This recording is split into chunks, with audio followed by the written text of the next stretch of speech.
We welcome in Hall of Famer Luke Kuechly, and I'm going to begin there, my friend. How does that sound? Hall of Famer.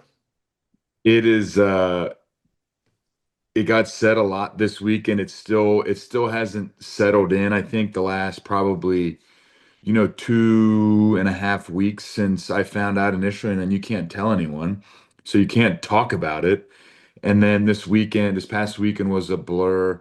And then we went out on the field on Sunday. It was, Adam, Larry, Drew, myself, and Roger Craig. And that part to me was really neat. The whole weekend was awesome, and I think as you kind of get away from it, the more it kind of settles in. It's like, wow, this is actually a real thing. It wasn't something that just happened one night and is going to go away. There's a lot of planning that goes into place. I got to figure out how to put a speech together, so I think it all is slowly starting to settle in. So it's been awesome. There's no other way to really explain it other than the fact that the weekend was awesome. It's I went to my first NFL honors in 2012 in New Orleans after my rookie year, and they announced that class, and I thought that was so cool. And then all the old guys, not the old guys, but the prior Hall of Famers go up on stage in their yellow jackets, and you think as a rookie, you're like, man, that must be so cool, not only for the guys that get announced on stage, but um, the older guys that welcome them into the Hall of Fame as well. So it's a super cool experience. The whole weekend was awesome, and the more you think about the weekend, the cooler it gets. Describe to me how it all unfolded. Yeah, so JJ, our friend of the program, as McAfee says, JJ Jansen turned 40 years old, two Tuesday 2 weeks ago. So um, we had a big dinner planned for JJ, and JJ makes the joke that I planned my own surprise because I got myself out of my own house because of JJ's birthday. So I'm glad JJ was born when he was born. So it ended up being a lot of guys were in and out of town for different things. So it ended up being Andy, Dalton, JJ, and I at dinner, and I picked up JJ and Andy met us there. And usually dinner with JJ and Andy and the guys takes a couple hours, especially for a 40th birthday for JJ. And it did not last a couple hours. We sat down, we ordered a drink, everybody had their drink, and then we ordered appetizers, ate the appetizers, and then we ordered entrees, and the entrees got smashed. I hadn't seen anybody eat a steak as fast as JJ ate a steak, so I thought he was hungry, and we were sitting there, and Andy got a phone call and said, "Oh, something's wrong with Nash, his son. I have to go." So I was like, "Well, Andy, you go ahead and do your thing." And I fully anticipated that JJ and I were going to sit and hang out for a little bit longer. And JJ's like, "Yeah, let's go." And I thought, JJ, it's your 40th birthday. Let's get a little dessert. I mean, I wanted some dessert, so maybe I was being selfish, but JJ said, "No, I need to go home. I need to get back and see Laura and the kids." And said, "All right, well, this is the most unique dinner I've ever had with JJ. Usually they last quite a while, and this one was like an hour and 15 minutes." So we get the car, we're driving home. I drop JJ off and I pull up to my house. When I left my house, it was my dad was there and my younger brother Henry was there, and that was it. And I showed up to the house. It was probably 8:30. My younger brother is usually goes to bed pretty early. He's a doctor, so he's got his hours are he's up early, he's back late, so he's usually asleep. At that time, my dad would either be on the couch watching TV, so all the lights would be off, or he'd be upstairs sleeping. So I pulled up to the house and there was a million lights on in the house. And I pulled into the garage, I parked the car, and I didn't hear the TV on, which was unique. So I thought there's no way my dad's already asleep upstairs because he would have turned the lights off. Um, if he was downstairs, the TV would be on. So you just think, oh, this is weird. And then I walk into from the garage through this little hallway into the family room, and there's 25, 30 people there, and Julius Peppers is sitting there in his gold jacket, just with that pep smile. And um, you realize how little control you have in your own house when you leave the house and there's two people there, and when you get back, there's 30 people there. So it was certainly a surprise. I had literally zero idea, and I walk in and, couple 5 minutes go by if you see your family. I saw my family, my mom, and everybody had came in and talked to Pep a little bit, and then I looked to the front door, and guess who comes sauntering in the door? JJ and Laura. Laura's JJ's wife, and then Andy Dalton and his wife JJ, not to be confused with JJ Jansen, with big smiles on their faces and smirking, knew that they got me. And Nash, Andy's son, was obviously fine, so they got me pretty good. They did a good job. So yeah, they got me good. To kind of rewind to your football journey a little bit, um, besides your family, who impacted you the most? I think I was very fortunate to have people at every level of football. I had my first coach ever. His name was Kevin Harris. He coached the third and fourth grade.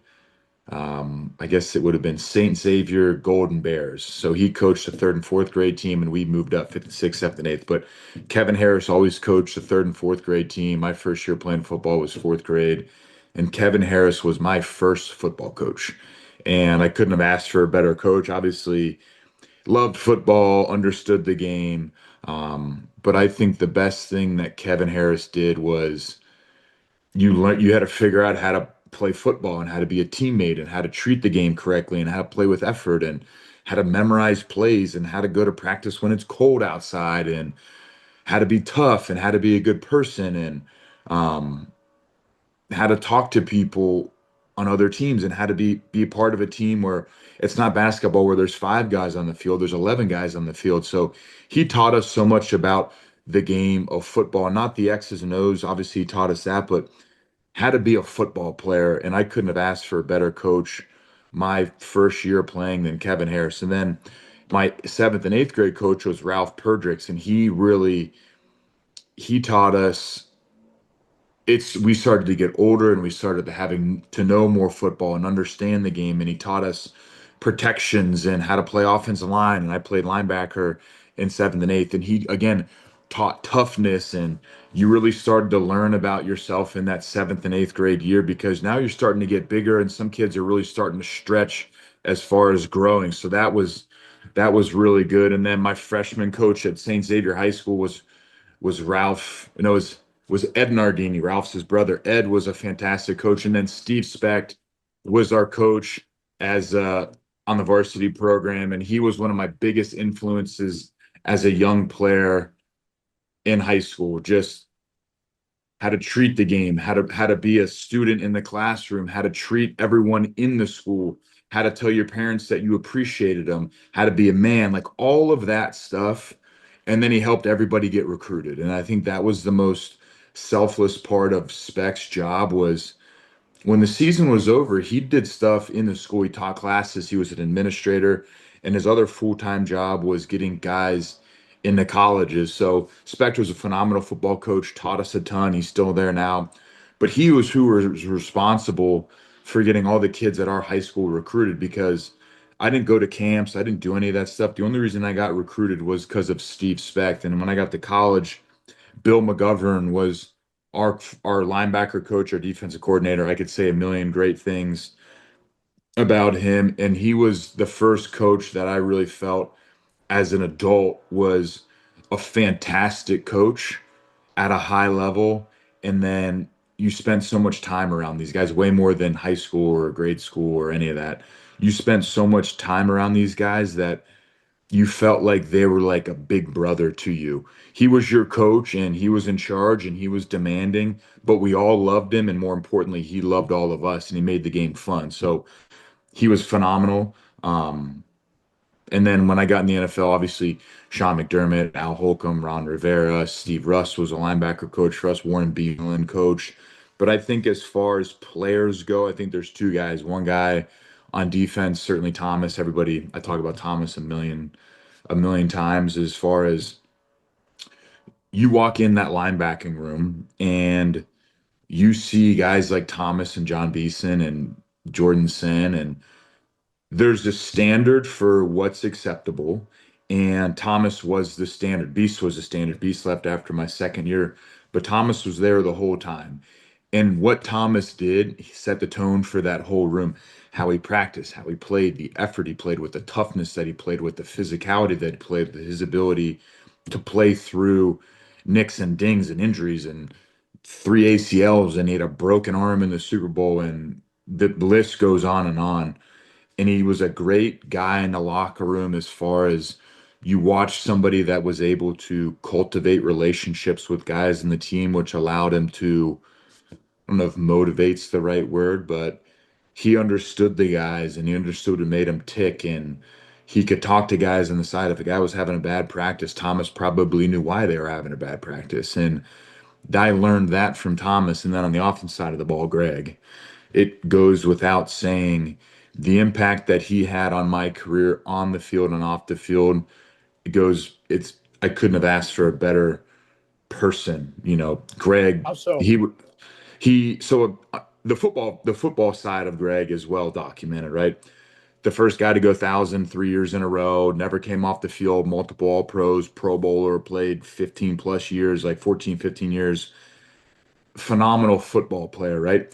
But then in the off season, Greg would train in Charlotte, and one of the off seasons, I think it was after my second season, I came in and started kind of working out, but I didn't really know how to train in the off season. And Greg was the first guy that said, "Hey, come train with me. I'll show you exactly what to do." And I couldn't have asked for a better training partner. Him and I loved to train, loved to work out, loved to lift weights, loved to run on the field.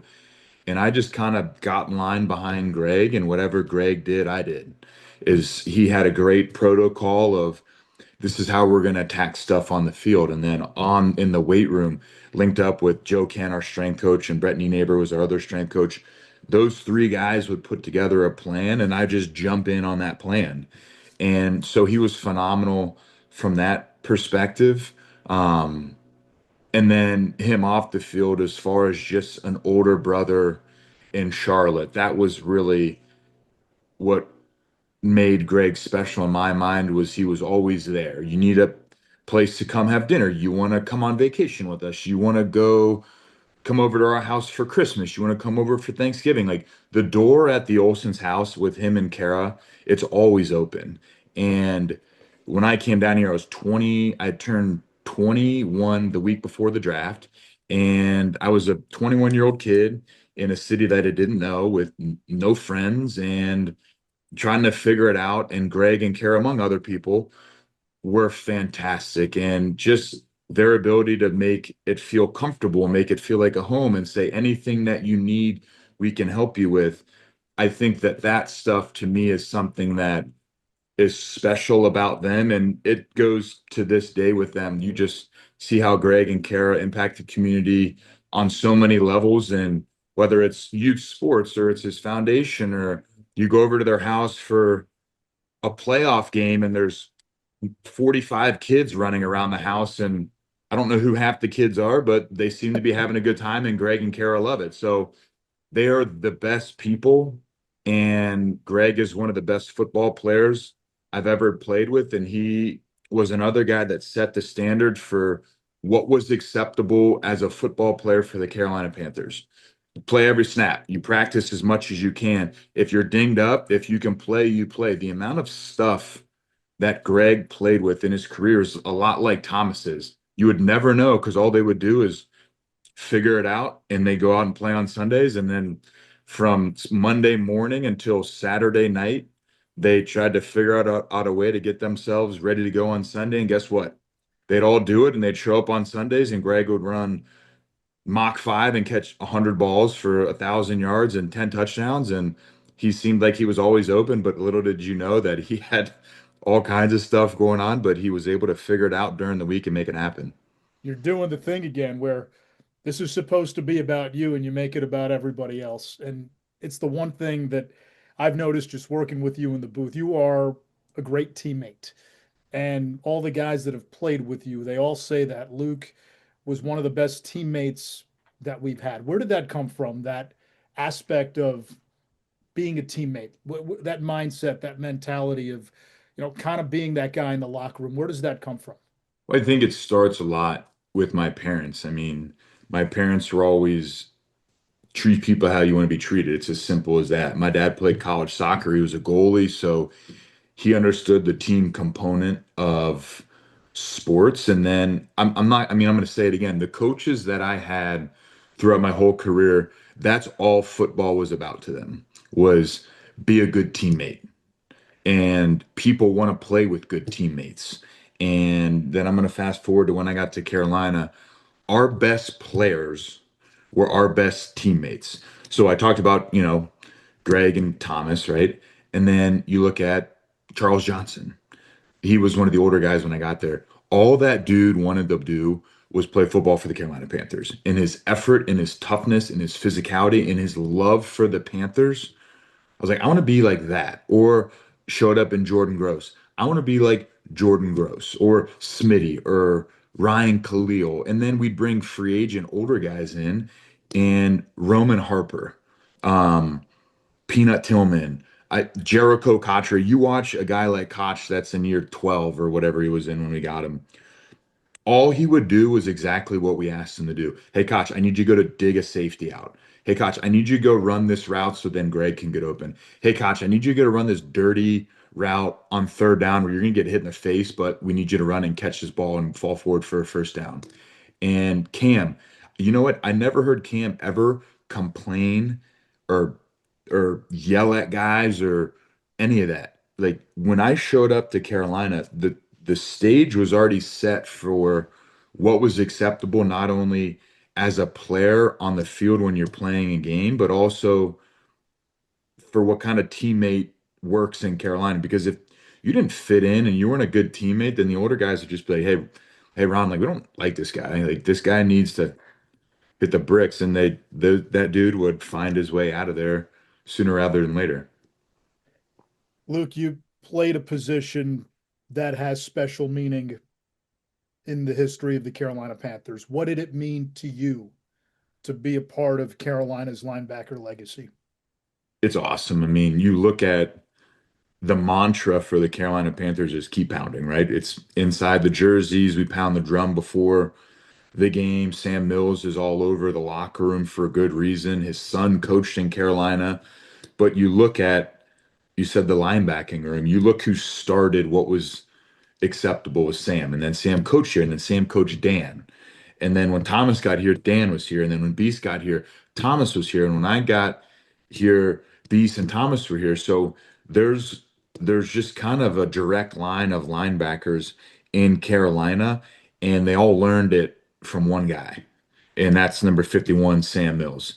And those guys, I'm sure when Thomas showed up, he looked at Dan Morgan the same way I looked at Thomas and Beast and was like, I don't really know this guy very well. I'm gonna get to know him because he's the captain, he's the Mike Backer, he's my teammate. But whatever he's doing, everyone likes him. He's a great teammate. He's had a ton of success, and he's one of the best leaders on our team. I'm gonna be like that guy. And I'm sure when Dan walked in and saw Sam, he thought the same thing. And then when Sam coached Dan, it was probably a lot of that as well of this is my coach, this is what's acceptable, this is the standard that he set, and now I have to live up to it. So it's it was actually kind of nice because I came in and I saw the picture of what was acceptable as a linebacker, and you just kind of do what they're doing. One thing I've seen, and we've all seen it's been talked about a lot, but you turned into someone different when you crossed the white lines. And there are moments in a game where I'll look over and maybe it's a big hit, or sometimes it's a guy who maybe should have worked a little harder or tried a little harder, and like your forehead starts getting red, and I see the veins on your neck popping, and Luke's about to become that guy. But how does that transformation happen from the soft spoken, humble guy off the field to the guy that we see on the field? Walk us through how that transformation takes place. I'm just happy that you're in the booth and that Jake or Zoke's in the booth too, because when I start to get mad, I just hope that you continue to talk so it gives me a chance to calm down. Or Jake or Zoke sees me and they're like, this guy's about to have a meltdown. I need to take over right here. So I'm glad that we have the guys in the booth that we do, or else I'd be getting my mic muted by Harold and DL would be yelling at me. So I think it comes down to just being competitive, and I want to win. I think that's really what it comes down to is you want to win, and it's a tough game. It's a physical game. There's a lot of energy, a lot of passion, and you want to be, like we said, you want to be a good teammate. You want to do your job really well. You don't want to let the guys on the field down. Um, but the competition side of sports is what I loved, and I miss it. And it's special because when you go out and play that game for that 60 minutes, you can be a different person. You can get away with stuff that you normally can't get away with, and it's a tremendous outlet for a physical competitive passion that I've had my whole life, that you get to go out there and be a different person and then turn it off and go back to just being yourself. But when that coin gets tossed and you walk out on the field and you look across the line of scrimmage and there's 11 dudes that are thinking the same thing that you're thinking, it is the best feeling in the world. And um, I miss it, man. I just got a few more for you, Luke. One, the way you see the game, that was special. When did you first realize that football conceptually comes easier to you than maybe a lot of other players? Um, I think probably my senior year in high school. Um, I think you don't, when I was younger, you're like, oh, that was made a tackle, that's cool. And then as you get older, you're like, oh, like that made a lot of sense to me. And then as a senior, you start to kind of see stuff and feel stuff and kind of end up in the right place. And people are like, what did you see there? And I was like, I'm not really sure. I just kind of felt like that's where I needed to be. And then in college, you start to really figure out you have this natural feel for the game. And then when you tie it together with your preparation, both meeting room, on the field, and then in the classroom, when you watch tape after practice, you start to kind of you see things on tape. And then in your mind, you're like, I've seen that before, and I ended up here. But now moving forward, instead of just having big vision and seeing, all right, I saw that and then I ended up here, let's work backwards from where you make the tackle. Like, what was the motion? What was the shift? Where were guys aligned? And then as you move backwards to the starting set, now where's my best key read to look at? And then once you see that guy, boom, now you just let your preparation, your natural feel take over and go. And I think the more success you have with preparation and having preparation pay off, the better the feeling is, because when you prepare during the week, you're always like, whatever, I'm looking at something on tape right now. I don't know what it is that's going to show up on Sunday, but something that I watched today is going to show up on Sunday. And if it gives me, I can make one play, or I can get a half a step, or I can be ahead of it by just a snap and I go make a play. It's like an addicting thing where, all right, they lined up in this set. This is their top three run concepts. If this guy moves here, it's this. If this guy goes here, it's that. If it's this, it's that. And then the ball gets snapped and you see one guy move. Now you know where you got to be at the point of attack. And then you make another play. And then it's just like a snowballing effect of, the more I watch, the more feel I get, the better I am. And then as time goes on, the more tape you watch, the bigger the library in your mind is of concepts and feel and personnel groupings and body types. And Kyle Shanahan runs this, but we're not playing Shanahan, we're playing McVay, and they're buddies. And maybe McVay ran this, or Shanahan ran this 2 weeks ago, and McVay saw it. And since we're playing them, he might carry that into his game plan. So then when you see it, it's like, hey, we haven't seen this from McVay, but maybe Shanahan ran it. Like, there's all that kind of stuff that carries over, and I think it's fascinating. And you look for any competitive advantage you can get on game day. And I always tell people, what are the laziest advantages you can get? Like the cheapest, easiest ones. Like, I'm pretty much during the season, I'm as fast as I'm going to get. I can stay the same strength largely. I'm not going to get any stronger as the season goes on. but I can sit in a chair and watch a TV screen and have a shake and have some food in a linebacker room and turn the lights down and put my feet up on the table and watch a bunch of tape. Like that's pretty easy. Um, and I loved it. So it was probably the perfect combination of what I liked doing was very beneficial to me playing. You once told me, and this stuck with me. You said if you do the prep and you do the film work, you said it's an open book test. The offense is giving you Mhm. all the answers, but the ability to diagnose it in real time. I watched it on film, and then instantaneously I can see it. That doesn't happen for everybody. Why did that crystallize so easily for you? I think it probably had to do a lot with process. So during the week you watch all your tape. But then in practice, I always treated it exactly the same as a game, right? Like I like to say in practice, I was 100% full speed every play, but I was just the nature of the game. You can't be, but mentally and where your eyes are and your footwork can be. So when you're line up in practice, it's not like, it's 7-on-7. Like, let me just drop to my spot. And when they throw the ball, I'm going to run to it. Like, if you do that, you're wasting everyone's time. You're wasting your time. But I think when you start to really figure out what to look at pre-snap and where your stress is and where your strengths are, if you can kind of, all right, we're playing cover three, the safety's coming down weak. Here's my run gap in the run game.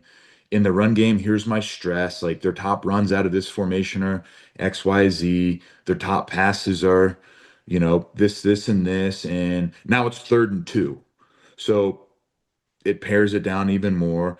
And then you've got your two little key reads. And then now instead of looking at the whole field, you shrink it down to maybe two people. And then when the ball gets snapped, one of those two guys will tell you what your next thing to look at is. And if this guy goes back, boom, my eyes need to go here and I need to go right now. And you get that in practice. And then when you watch tape, you do the same thing. You watch it and you say, all right, here's what I'm looking at. Boom, the ball gets snapped. He goes there. Boom, I have to go there right now. And then when the game rolls around, you've had it in practice, you've had it in tape. You go through your same procedure, your same process, and then you stand there, you look at what you're supposed to look at when the ball gets snapped, whatever he does, you do and trust it and go. I think a lot of guys can on a chalkboard can say, all right, if he does this, I do that. If he does that, I do this. If he does this, I go here. But then you have to trust yourself and just go and let it happen. And I think that McD and Ron and Al Holcomb early in my career, they put up with a lot of stuff that Thomas and I would do, and we do a lot of things good and we do some things not so good. But I think they really trusted us to go let us go play football, and I think a lot of it started with your process going into the week.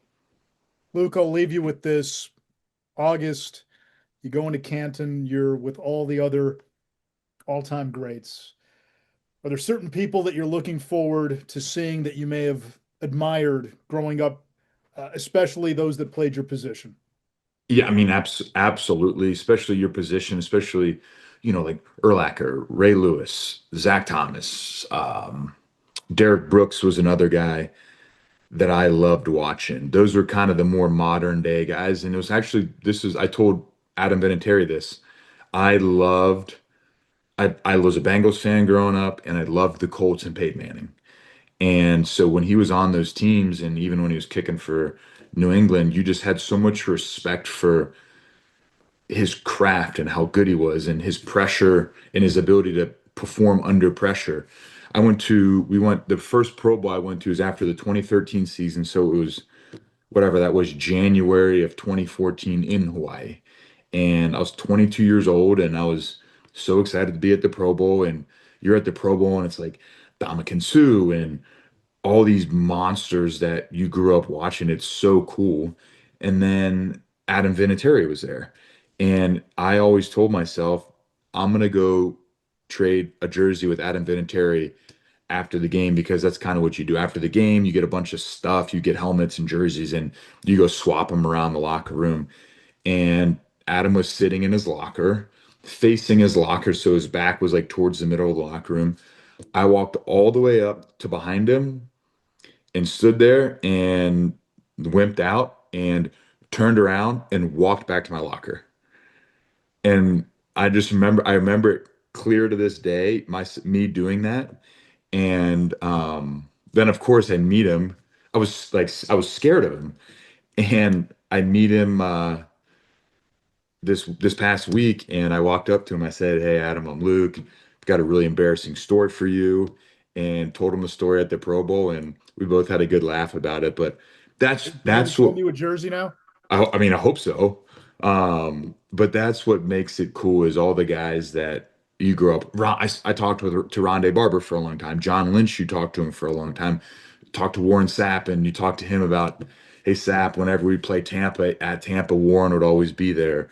And Kurt Warner and Barry Sanders was there, and it's cool. Anthony Munoz at Cincinnati Bengal, the great tackle for the Bengals, and there's the list just it goes on, and Peyton Manning and all those guys. There's so many guys that you can talk about that it's just cool when Charles Haley was there and he was phenomenal. It's just the list of guys like Isaac Bruce. I saw Isaac Bruce. You grow up, I was a huge football fan growing up. I obviously still am now. And when you grow up and you see those guys, it's cool to think about um, when grew up watching The Greatest Show on Turf. It's Ricky Prohl coached in Carolina. I met Torrey Holt a million times. Torrey will get in eventually.